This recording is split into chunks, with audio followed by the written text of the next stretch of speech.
Hello there guys, welcome to one of my live videos, and on this video I'm going to be giving you an update on some more transfer news, keep you up to date of what players are linked with Manchester United. Now, do you think Manchester United should sign Jadon Sancho and Harry Kane in the summer transfer window? Now, obviously, both players would cost us a substantial amount. Jadon Sancho would cost us around £120 million, at least £100 million, and Harry Kane would cost us in the £150 million range. So that would be nearly £300 million there on two players. But actually, quite a lot of people do believe that, Manchester United don't have the finances, to get both players in on the board. So obviously, we'll have to sell quite a few players, to generate funds so we can get, deals over the line for Jadon Sancho and Harry Kane. Now, I have been talking with you guys a lot about Harry Kane, haven't I?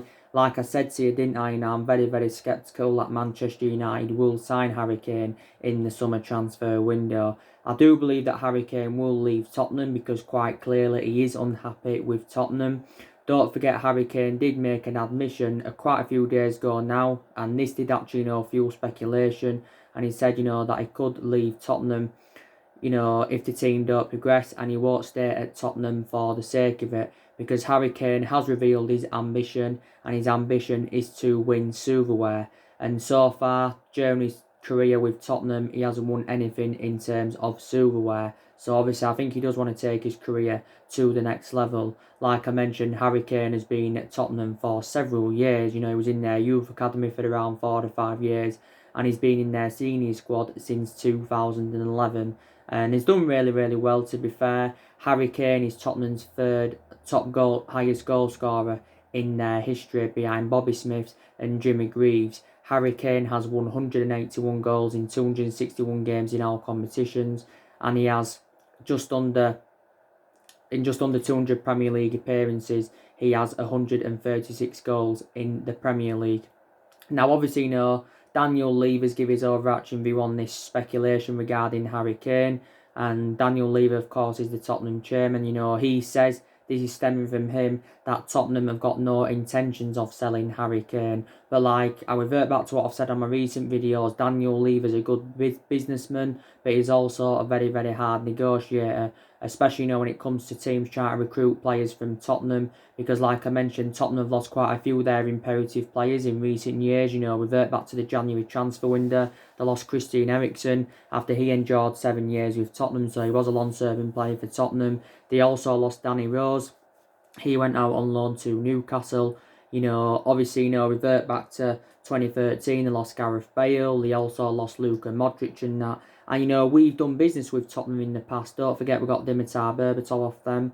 And we also got Michael Carrick off them. Michael Carrick, of course, endured 12 years at Manchester United. And I don't think Ed Woodward is yet, I don't think he's yet had negotiations with Daniel Levy, but I think he's set to hold negotiations with Daniel Levy over the possibility of Manchester United recommending Harry Kane in the summer transfer window. Now, obviously, reports have been emerging out saying that, if Tottenham don't get qualification for any European football next season, Tottenham and Jose Mourinho will only have £50 million to spend.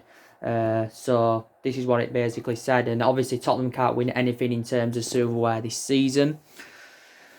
They can't win anything in terms of silverware this season. And I'm very, very sceptical that they'll get qualification for the Champions League. So let's just put that into the equation. But, Kane back in this... the summer of 2018, signed a 6-year contract with Tottenham, worth around £200,000 a week. So basically, he committed his long-term future with Tottenham. And as it stands now, he's got 4 years remaining on his current contract with Tottenham. Obviously, he's been out of a hamstring injury for a couple of months as Harry Kane. Sustained quite a few injuries during his time with Tottenham. But obviously, when the season does eventually resume, he is expected back. So that's good news from a Tottenham perspective. Harry Kane is expected back. But yeah, like I mentioned, he's been out for at least the last couple of months with this injury as Harry Kane. But like I said, he's also had loan spells as Harry Kane. Don't forget, he had a loan spell with Leighton Orient, Millwall, Norwich and Leicester, but definitely he's still Tottenham's best player. And Tottenham also made a mistake by recommending Jose Mourinho in. They should have never recommended Jose Mourinho in, because quite clearly Jose Mourinho's past his sell-by date. Now he's no longer a manager to the top level anymore. He was a good manager back in the day, and he's got a fantastic pedigree behind him. Reflects on the amount of trophies and that he's won. I think Mourinho's won around 25 major honours so far in his managerial career. But, Tottenham made a mistake recommending him in. I think, they should have stuck with Mauricio Pochettino, because Mauricio Pochettino endured 5.5 years with Tottenham, and analysing the vast majority of that 5.5 year period, Tottenham were competing in and out of the top four. Also, Pochettino spent over 200 million, I think, on recruiting new players in. And, in the last couple of years of his tenure, Tottenham did become title contenders. The main explanation why they sacked Pochettino is because Tottenham endured a very difficult start to the season. But, you've got to admire, what Pochettino did at Tottenham. But, obviously a lot of Tottenham fans now are very, very critical of Jose Mourinho, and I think the vast majority of them do want Jose Mourinho out. So I do believe, from my own perception, Harry Kane would be a great signing for Manchester United.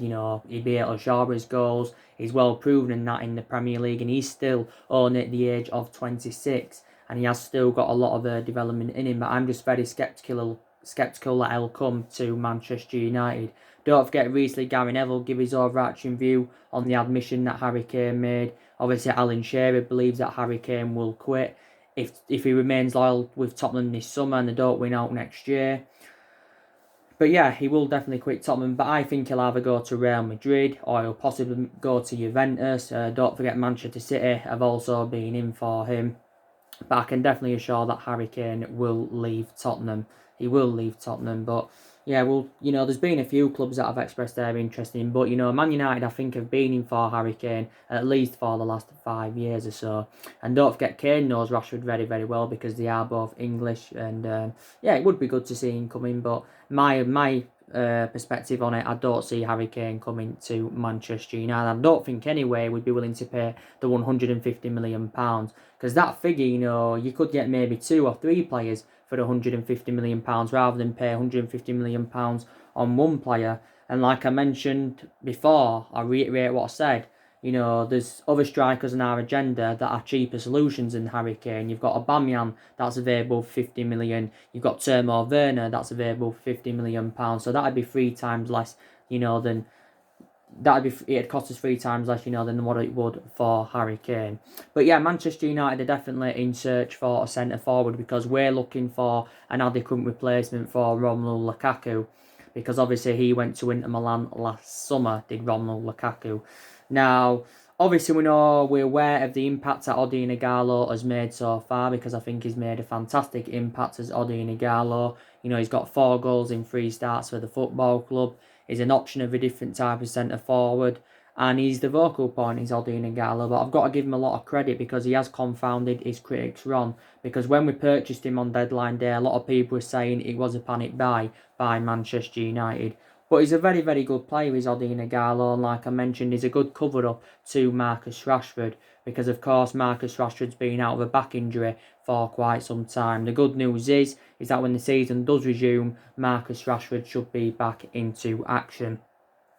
But yeah, I think we are going to, get Odion Ighalo on a permanent transfer, because Solskjaer recently made this admission, and it will cost us around £15 million to get Odion Ighalo in on a permanent transfer. We paid around 3 or 4 million to get him on loan, and we also are paying like a third of his wages, so he's on a substantial amount of the club.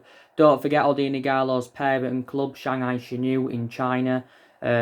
Sky Sports recently reported saying that they'd offered him around 400 grand a week before tax, plus a 2-year contract extension to convince him to turn down a permanent move to Manchester United. But I think Ighalo revealed out the other week that he's keen on remaining at Manchester United, and he's even willing to take a pay cut. So I think we are going to get him on a permanent transfer, but more than likely we'll extend his loan, obviously due to the coronavirus pandemic. But yeah, we've got a lot of good attacking players, but we still need a centre forward in.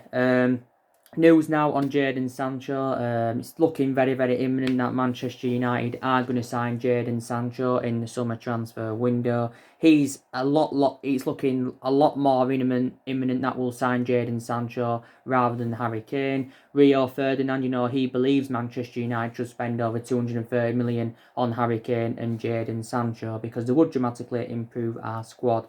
Now, obviously, Jadon Sancho has revealed that he wants to come to Manchester United. Obviously, the likes of Liverpool and Chelsea have been in for him, but recently Liverpool had ended their interest in Jadon Sancho, so they're no longer in for the player now. So that's a lot. That's a lot of positivity from our perspective. Like I mentioned, Jadon Sancho is going to cost us around £120 million. That will make him a record signing in the Premier League, and it will make him our most expensive signing, because our most expensive signing at the moment is Paul Pogba, who we paid £89 million for. But yeah, so it's been revealed that Manchester United have been in negotiations with Jadon Sancho's agent for at least a couple of months. Fabrizio Romano brought this news out the other week, and I do believe there's a lot of trustworthy in, the Jadon Sancho saga, because obviously, it's stemming from Fabrizio Romano, and he's a very reliable Italian journalist and all of that. Last month Duncan Castle said that Man United were emerged as the favourites to sign Jadon Sancho. Don't forget as well, Manchester United are willing to offer Jadon Sancho around £400,000 a week. So that means he won't only be the most expensive player at the club, he'll be the highest paid player at the football club. The highest paid at the moment is David De Gea, because David De Gea is on £375,000 a week at Manchester United. And also we're willing to offer him the iconic number 7. And like I mentioned, I think he'll operate really, really well in number 7. Man United have had a lot of good number 7s up and down the generations. Our recent number 7s haven't been so good. Sanchez wasn't good, obviously. He endured 18 difficult months at Man United. Also to Memphis Depay, he endured a very, very difficult time. But I think Jadon Sancho would do really, really well, if I'm going to be quite honest with you. He would do really, really well. And obviously, the Irish Independent, they came out a couple of days ago and they said it's officially confirmed that Jadon Sancho will complete a transfer to Manchester United in the summer. But his agent anyway has shut down links to Chelsea and Liverpool, so that, keeps us as the front runners for his signature. But, Jadon Sancho is predominantly a right winger, and Manchester United are in search for a right winger, and he can occasionally play centrally. And the couple of other beneficial things are with him supposedly coming in is that, he's played in the Premier League before, enjoyed a couple of years with Man City, but never really got assured any first team opportunities at Man City. This is the main explanation why I left City. And plus, he knows Marcus Rashford very, very well, and they have got a good friendship. Rashford's recently spoken to Ole Gunnar Solskjaer about Sancho. Also, too, is an admirer of Anthony Martial, and also, too, he does like Mason Greenwood and I do believe Jadon Sancho would complement our attacking line really, really well. But yeah, this is his third season at Borussia Dortmund. Gotta say, he has been a revelation at Borussia Dortmund, to be quite honest with you. Still got a contract with them until 2022. Borussia Dortmund will make a huge profit on the player because they only paid around 7 or 8 million for him from Man City. So if they sell him for 120 million, they're going to make around 112 or 113 million pound profit. Dortmund have come to accept the fact now that Sancho wants to leave, so they are looking for an adequate replacement. And if recent reports are to be believed, that replacement is going to be Jude Bellingham from Birmingham, because don't forget, reports came out and said that Jude Bellingham is a signature away from completing a transfer to Borussia Dortmund. But yeah, I think Manchester United are going to, sign Jadon Sancho in the summer transfer window. Don't forget the CIES study. They came out not too long ago and said that Jadon Sancho is the highest valued youngster in world football, with around £184 million. But Sancho would fit Ole Gunnar Solskjaer's transfer strategy perfectly, because Solskjaer still wants to continue the policy of recruiting young players in. We was relentlessly linked with Jadon Sancho last year, but the main explanation why we didn't get him last year is because, we failed to qualify for the Champions League. So I think if Manchester United, can get, the right calibre players in this summer, and we can make around 3 signings, and I do believe we can challenge for the title next season, and definitely next season we can enjoy a better season next season than what we've seen this season, because this season we've enjoyed a difficult time. We've enjoyed our worst start ever to a Premier League season. But I did say, didn't I, at the start of this season, I expected us to enjoy a better season this season than what we saw last season, because last season was disappointing because we finished 6th last season. And I thought with the players, that Solskjaer has recruited in so far, would have, enjoyed a better season. But I still didn't expect us, to challenge or win the league.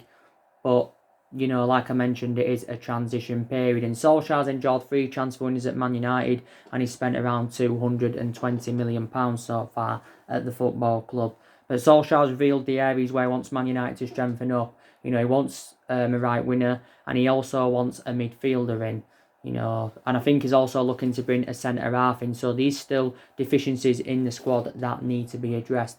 But, it's Bruno Fernandes that's made the difference, because our win ratio has been far superior with Bruno Fernandes in, to before, far superior with Fernandes in than before when he wasn't here and that. But he's made the difference in the team, and don't forget Bruno Fernandes got Premier League Player of the Month for February. His decision making's good. He's very, very instrumental. Got to say, he's the best player we've recruited in since the Ferguson era, and we've recruited over 30 odd players in since the Alex Ferguson era and that. But he's just made a difference in the team as Bruno Fernandes. I've got to be quite honest with you. And I want to now give you some news on Erling Halland. I'm going to put this on my title as well. Reportedly now, Manchester United have reignited their interest in Erling Halland from Borussia Dortmund. Also, too, don't forget Real Madrid are in for Erling Halland. Now, as you all know, Manchester United went in for Erling Halland back in the January transfer window. We went in for Erling Haaland. Obviously, we didn't get him, though. Don't forget Ole Gunnar Solskjaer and Ed Woodward went over to Norway to meet up with Erling Haaland to discuss a possible move to Manchester United. Now, Erling Haaland's father, Alf Inch Haaland, he come out with a couple of main explanations why Haaland, decided not to join Manchester United and to join Borussia Dortmund instead, is because obviously Man United had no Champions League football to offer. Plus, there's obviously, been a lot of uncertainty over Ole Gunnar Solskjaer's future. And plus, according to his father, Solskjaer was the only one that really wanted him at the club. So really, we didn't want him enough. But at one point, he was looking very, very imminent that we was going to get Erling Haaland on the board. And, it was a cheap solution. He was available for around, 17 or 18 million pounds was Haaland. But it was a shame we didn't get him. Because I said, it would have been an Ole Gunnar Solskjaer type signing, Erling Haaland. Because obviously Solskjaer knows the player well. Don't forget, Solskjaer gave Erling Haaland his debut when he was manager of Mold. He gave Haaland his debut at just the age of 16 and that. I think he spent, 1 year with Mold, did Haaland. Obviously, he did really, really well during his time with Red Bull Salzburg. And now, of course, he is at Borussia Dortmund. He's got a contract with Borussia Dortmund until 2024. But reportedly now we are back in for him, Erling Haaland. And I'd love him to come to Manchester United, don't get me wrong. But we are facing competition from Real Madrid. I think it did reveal out that Haaland's got around a 50 million release clause now with Borussia Dortmund, so we will see what happens. But the player is only at the age of 20, so now we are back in for Erling Haaland. I also want to talk with you a bit more about Anthony Martial. Like I updated you guys yesterday night about Anthony Martial. Obviously, there is a lot of uncertainty over Anthony Martial's future. Rio Ferdinand has come out and warned Anthony Martial over his future, because he does actually face a fight of keeping his place in the team. Now, I think Martial will be at Manchester United next season more than likely. Obviously, he has received quite a lot of criticism in the past as Anthony Martial, because he has endured some difficult times as a Manchester United player. He had a very, very difficult time under the Jose Mourinho era, but you've got Martial now that's into his 5th season at the football club, so he has been a long-serving player for Manchester United. We paid £36 million for him from Monaco, with potentially rising up to 57 or 58 million based on goals and achievements. We got Martial as a 19-year-old. I think one of the best seasons he enjoyed was his first season when Louis van Gaal recommended him in. And yeah, and he's, like I said, he's had some rough patches, but I think, recently he's rejuvenated himself. Martial sustained quite a few injuries in his Man United career, especially this season. Man United have been playing Martial in the number 9 role this season, even though he's not predominantly number 9, he predominantly plays out wide on the left, does Anthony Martial. So he usually operates in that number 11, doesn't he, does Anthony Martial. But I think actually, when Rashford's back, he could be playing on the left-hand side, because I think Solskjaer prefers Rashford on the left rather than playing centrally. But like I said, Martial's on over 60-odd goals in over 200-odd appearances in all competitions since his arrival from Monaco, and Martial's on around 15 or 16 goals this season. So there is uncertainty over Anthony Martial's future. Reports were coming out the other week, actually, saying that he could join Inter Milan this summer if Man United fail to get qualification for the Champions League. Probably won't happen, but he has been subjected to transfer speculation in the past as Anthony Martial. But yeah, there's a lot of players on Manchester United's agenda. I also give you the news, didn't I, earlier on regarding Cristiano Ronaldo. Obviously, it did say that, there's been talks about Ronaldo possibly making a return to Manchester United. Don't forget, Cristiano Ronaldo endured 6 years at the football club. We purchased him from Sporting Lisbon we got him for around £12 million. Came in 2003 and obviously, left in 2009. Obviously, Cristiano Ronaldo with the club, he won 3 successive Premier League titles of us. He won the Champions League. And he also won the FA Cup in his first full season at Manchester United. Ronaldo scored 118 goals, was it, in 292 appearances in all competitions, and 84 goals in 196 appearances in the Premier League and that. But Ronaldo is definitely regarded as one of the best players in the world. Then obviously in 2009 we let Ronaldo go. Obviously, he went to Real Madrid for around £80 million. So obviously, we made a huge profit on the player because we got around the £68 million profit. Ronaldo, I think, enjoyed around, 9 or 10 years with Real Madrid. Won around 15 major honours during his time with Real Madrid. Then obviously, left Real Madrid and obviously, went to Juventus and is at Juventus now. Juventus paid around £100 million for him in the summer of 2018. So Madrid did make a bit of a profit, from what they paid, from the £80 million they paid, for getting Ronaldo from us. And I think he scored like 50-odd goals in 70-odd appearances for Real Madrid, for Juventus, in all competitions. Now, I don't see Ronaldo coming back to Manchester United. It's just basically the media justifying their existence on this. He could leave Juventus, don't get me wrong, because a lot of teams are under financial pressure, such as Juventus and a lot of teams across the world, due to this coronavirus. And I'll reiterate what I said. A lot of teams, could lose millions in transfer revenue. So obviously, that's a lot of bad news. But reportedly, Cristiano Ronaldo is facing losing around £10 million on his wages.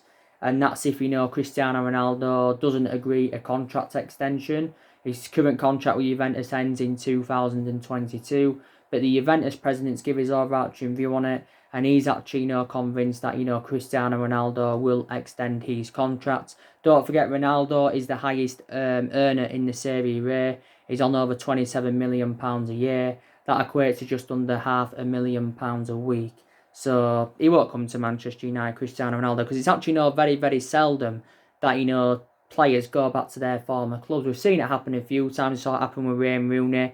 Rooney enjoyed 13 years at Man United, then went back to Everton. I think it happened with David Luiz, Thierry Henry went back to Arsenal, Alvaro Morata. So it does happen, but it's very, very rare it happens in that. Very, very rare it happens. But Ronaldo, like I mentioned, has won 5 Ballon d'Ors. He's won 5 Ballon d'Ors. He's won around 29 major honours in his career. He scored over 700 senior goals for club and country as Cristiano Ronaldo. Yes, he has. And I think he's made over 1,000 professional career appearances all in all as the player, and he's 35 years of age. Is Cristiano Ronaldo, and I'd take him back at Man United because he's the best player we've had in the Premier League era. And I wouldn't take many players now, that are in their mid-30s, but I'll definitely take Cristiano Ronaldo back. But I just don't see that happening, to be quite honest with you. So that's basically the latest on all of the transfer news. Obviously what's going on with Jack Grealish. I updated you about that today. The story regarding Saul Niguez. I also give you an update on that. So that's mainly everything to update you with on that. The players I think that are going to leave Manchester United in the summer. I think Solskjaer's planning to get rid of around 5 or 6 players in the summer. I think definitely Phil Jones will leave the football club because Phil Jones can't even get into the team. You've got Phil Jones now, that's into his 9th season at Manchester United, and Phil Jones has been here since the Alex Ferguson era. He's had some decent spells as a Man United player, but analysing the vast majority of his career, he's enjoyed a difficult time. Also sustained a few injuries. But you've got Maguire and Lindelof that are our first choice centre-halves. You've got Bay and Tuanzebe that are our backups. So Jones is not going to get in the team. And the club made the wrong decision last season by giving Phil Jones a new long-term contract. So we'll get rid of him. I think we'll definitely get rid of Jesse Lingard and Andres Pereira because they are 2 liabilities. And like I mentioned, reflecting on Jesse Lingard's status at the football club and the number of years he's been here, he should be putting much more better performances out. Lingard's got just under 16 months left on his contract. He's performed okay against the big teams, but his overall stats are really, really bad. Last season didn't register 1 goal or 1 single assist in the Premier League. Lingard struggled to get into the team since the arrival of Bruno Fernandes, but he's lost the confidence of Solskjaer. Pereira, he got game time a lot, when McTominay was out with injury, but since McTominay's come back, Pereira's found game time difficult, and Pereira's got a contract with Man United until 2023. I also believe we'll negotiate on getting rid of Alexis Sanchez on a permanent transfer because, he'll free up our wage bill completely, won't it? He's on loan at Inter Milan at the moment, he's Sanchez, but despite the fact that he's on loan at Inter Milan, we're still paying the vast majority of his wages. And like I said, his wages were having a bad effect on the football club. So we'll probably get rid of him on permanent transfer. We'll negotiate on getting rid of Marcus Rojo on a permanent transfer because he's also on loan at Estudiantes. So I think we'll also get rid of him. David De Gea, there's been rumours saying, he could possibly leave. Maybe he won't. Maybe he'll remain our number 1 goalkeeper for next season. But I think Dean Henderson is still expected to come back to Man United after his loan spell with Sheffield United. But I've got to say, he's been a revelation for Sheffield United's Dean Henderson. And the club made the right decision by putting him out on loan because it has gained him more experience. So, but there's still been rumours saying he could become our number 1 goalkeeper. I think we could also get rid of Fosu-Mensah in the summer, guys, if I'm going to be quite honest with you. I think he's been now with injury, so he's another player that could be moved on. Angel Gomez, I haven't read stories about him recently, but the last time I read up about Angel Gomez, Manchester United had offered him a new contract. So, there you go. So we're going to get rid of around 5 or 6 players in the summer, but I've got to credit Solskjaer because he has got rid of a lot of the deadwood since he's come in. So that's something I've got to credit him for. There's a few things, I credit Solskjaer for, with he's, laid the foundations into place. He's, promoted the youth very, very well. The young players have been given their chances this season, and like he assured at the start of this season, that the young players would get given their opportunities. So that's very, very good. Also, I credit him, for the players he has recommended in so far, because they've, done really, really well, to be honest with you. Also, we are unbeaten in our last 11 games in all competitions. This is our best vein of form since Solskjaer was the interim manager. And that's another thing I credit him for, what he did when he was the interim manager, because Solskjaer won his first 8 games. He only lost 1 of his first 17 in all competitions, I think that was. And he won 14 out of 19 in total in all competitions. So reflecting on that, Solskjaer got the job on a permanent basis. Maybe we did make a mistake by giving him the job permanently. But obviously, so there's a few positives definitely in that. And I think also our record against the big 6 sides this season's also been very, very good. So you can see what Solskjaer is trying to implement at the club, because obviously he wants to become a successful manager at Manchester United, but I'm still very, very sceptical if he is the long-term solution for the club. I'll have more of a perception on Solskjaer next season and see how it works out, because I probably think anyway Solskjaer will be Manchester United manager next season. You know, there's some reports saying if we don't get qualification for the Champions League, Solskjaer, you know, won't be Man United manager. This is what it said. But we've got a few ambitions this season. The Europa League's an ambition for us because we're into the last 8 of the competition. The FA Cup's a priority for us because we're into the quarter-finals. And the FA Cup and the Europa League is a chance for us, you know, getting some silverware on the board, because we have lacked silverware in the last 6 or 7 years. So let's just put that into the equation and that. But he's been here 15 months now as Solskjaer, so he has been at the football club over a year. And his record is as bad as David Moyes' overall. But Man United don't want to keep persistently sacking managers because we've already sacked 3 managers since the Alex Ferguson era. We sacked David Moyes, we sacked Louis van Gaal, and we sacked Jose Mourinho on that. And Man United are not really known for a sacking football club. If we give Solskjaer the time he's demanding, some people believe he could be the next Jurgen Klopp, because Klopp didn't settle in straight away at Liverpool. Don't forget Alex Ferguson didn't win out in his first 4 years at Manchester United when we recommended him in. And Solskjaer, you know, the vast majority of this team is not only going to Solskjaer, so when Solskjaer does eventually leave, he hopefully can leave a better team behind than the one he inherited. You know, but I've seen changes under the Solskjaer era than what I saw under Mourinho, definitely, to be quite honest with you. But, you know, we shall see what happens anyway. And as you all know, Solskjaer's been in regular contact with our players and staff via the WhatsApp. He is busy preparing. Solskjaer is busy preparing. He insists he's busy preparing for when the season does eventually resume and that. So he knows he's got a lot to do, you know, when the season resumes, Solskjaer. Because when the season does eventually resume, don't know when it will be, he'll be under pressure to keep this good run of form up and that. But a lot of players have really, really improved under Solskjaer's guidance, so that's definitely a positive that you can take. And with Pogba, I don't know what's going to be happening with him, whether he's going to be staying for next season or he's going to be leaving, I don't know. Obviously, there's been talks about, you know, swap deals going on between De Ligt and Pogba, Ramsey and Pogba. But, you know, more additional information will update about Pogba, and I will keep you up to date with that. So anyway, guys, drop your comments, likes below on this channel. If you do, consider subscribe as always. And take care, God bless, and I'll see you all again very, very soon.